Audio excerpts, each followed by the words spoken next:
A driver hell-bent on carnage rammed a truck into reveling crowds in United States, New Orleans' famous Bourbon Street, turning the new year into a tragedy. Remember, this is a famous street which has a lot of clubs and pubs and is known for a busy time at this time of the year. The FBI, which has been probing the incident, is investigating a mass casualty event when a man drove a pickup truck into crowds, killing at least 15 people in the early hours of New Year's Day in New Orleans. The U.S. Army veteran Shamsuddin Jabbar injured another 35 people, including shooting 2 police officers who returned fire and killed him. Now, a lot of people are reacting it, including President-elect Donald Trump. He issued a statement condemning the attack and said his administration will do everything to support the investigation into this act of evil.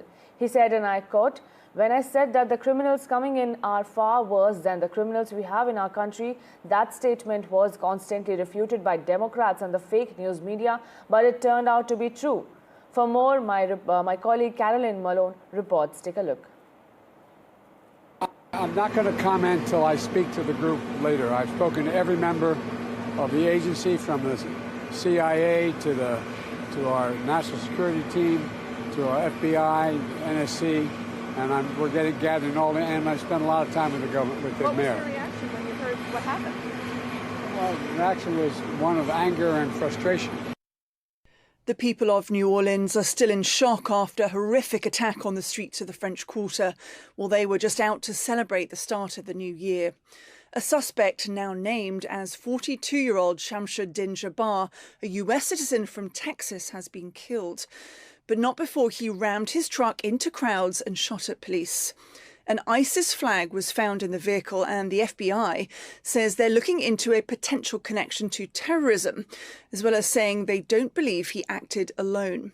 2 IEDs, explosive devices, were found in the area, and as of early afternoon, the crime scene was still cordoned off. The investigation is ongoing, and the FBI has asked for the public's help to report anything suspicious that they have seen. The FBI also said the suspect was a US Army veteran who was honourably discharged. They've asked anyone who interacted with him in the last 72 hours to contact them with information. Well, Governor Jeff Landy also emphasised that this is a fluid process and law enforcement is, quote, hunting down the bad guys. Well, a college football game that was due to take place on Wednesday evening in New Orleans has been postponed until Thursday. Investigations continue with many unanswered questions as people begin to try and process these tragic events. Caroline Malone, NDTV, Washington. And joining me for more on this, Natasha Israni live from New York and Huma Ansari live from Texas. Thank you both of you for joining us at this hour. Natasha, if I come to you, first we saw in Germany how a man plowed into a Christmas market, and now we're seeing a similar incident when a man drove a pickup truck in the New Year's Eve celebrations in New Orleans. Give us a sense of what happened exactly.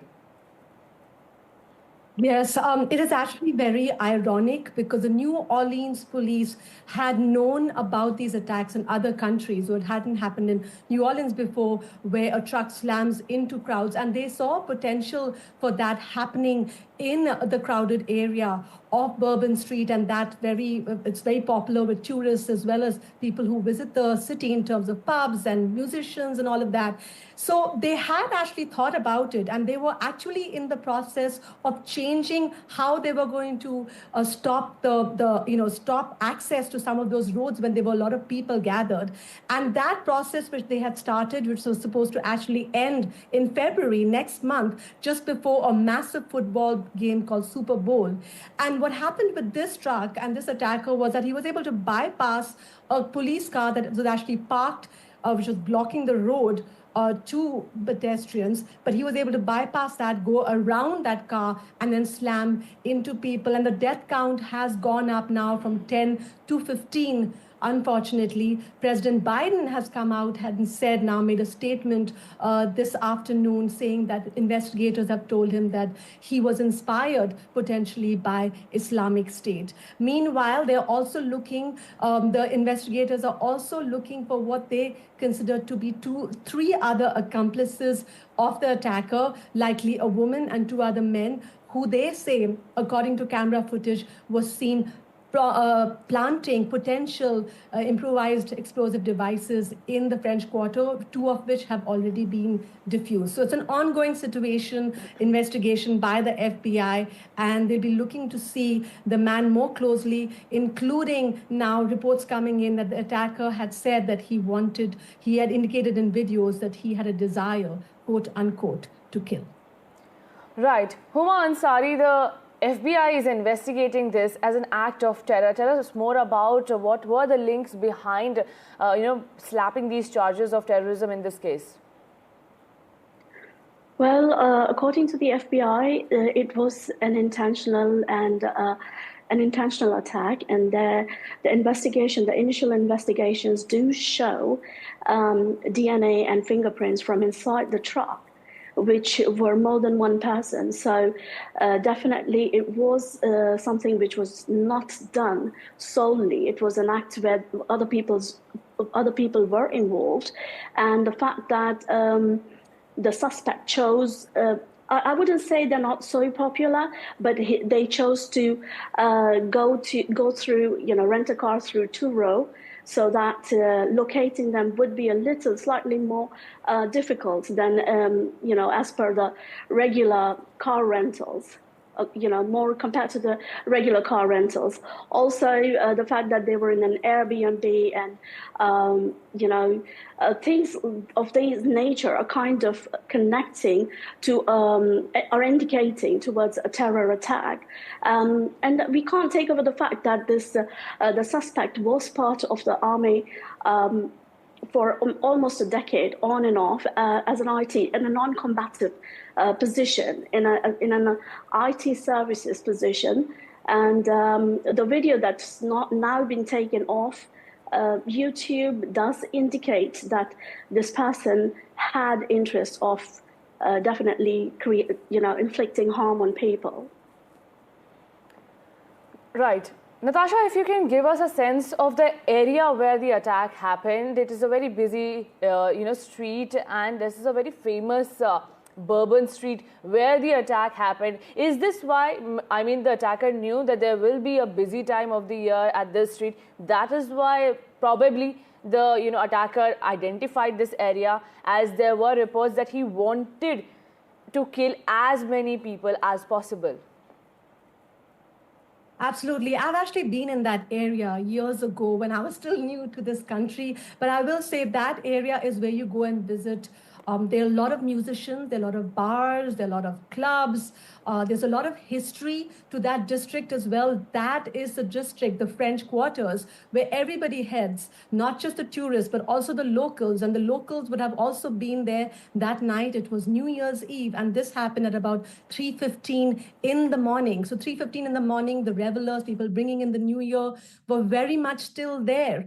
So yes, this is really the kind of place which could be seen as a potential for an attack, given the density of people that were there. And the police were aware of this. And the interesting fact is that there were actually 400 police officers on the ground who were there. Even they didn't have any inkling of an attack, but they were just there because they knew this is a crowded place and this is New Year's Eve. And they have come out and said now, the New Orleans police, that they failed, that they had planned for these things after having seen attacks in other countries, Christmas markets around the world.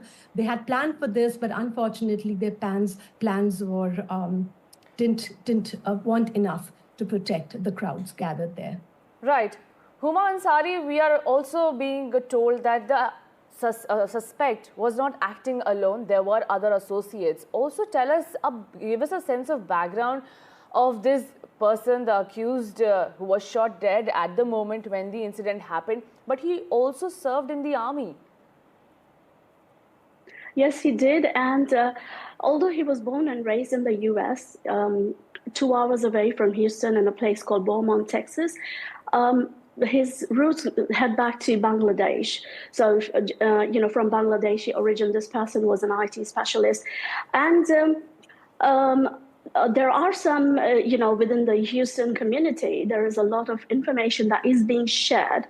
That there was a DUI for this person in around 2020, and he was meant to serve in the Navy 2024. He enrolled for a boot camp, but he was discharged because he did not show up on time. So that was the latest. His latest enrollment going back to the services. So, and then apart from being an IT professional, he was a real estate agent over here, quite, maybe a little bit known in the community, but he did real estate as well in the Houston community. Right. Natasha, what kind of progress has the FBI made so far? They are, probing the ISIS angle. But what other details do they have at this moment?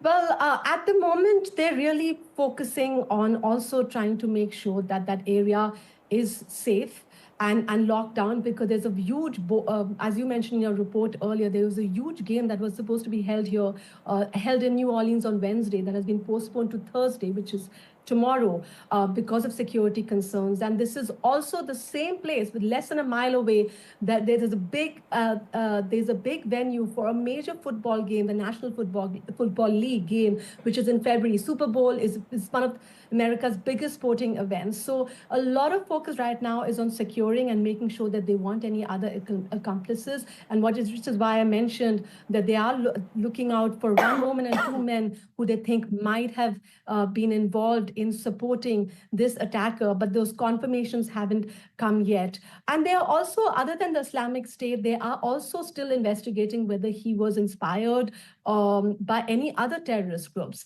And another interesting report that just came in, just as we were speaking to, this is from the New York Times.